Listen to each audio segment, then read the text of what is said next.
Barka da zuwa wannan tasha namu mai albarka. Don na subscribe sannan ka danna alamar ƙararrawa don samun sababbin shirye-shiryenmu.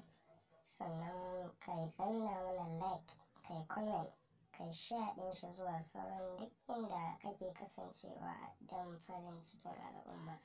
Mun gode.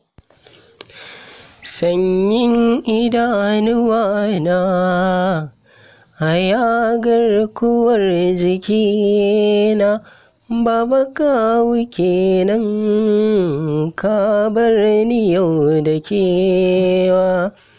Da sunan Rabbi wanda shi ya kagi calbi, Ilahi anta Rabbi farraktuka da sallu ga maimayewa, shugaba na larabawa, a ciki a sanyatawa sirrin gidan nubuwa.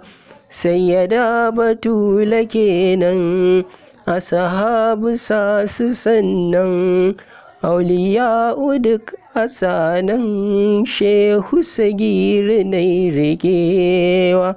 Yau ina cikin maraici, zuciya ta kama kunci, ai dole nai takaici, na yi rashin sagar kuwa. Kullum wurin wazifa zai ce mazo da saffa-saffa, a haka har na saba, a shimfiɗarsa nake zaunawa. In ya zo wurin gabani, da wayarsa zai kira ni, lallai yana kula ni, rahamar ka Rabbi kai daɗawa. A gafir hujalla Rabbi, rahamar ka kai ta zubbi, karrib ila habibi, kabarinsa haskakawa.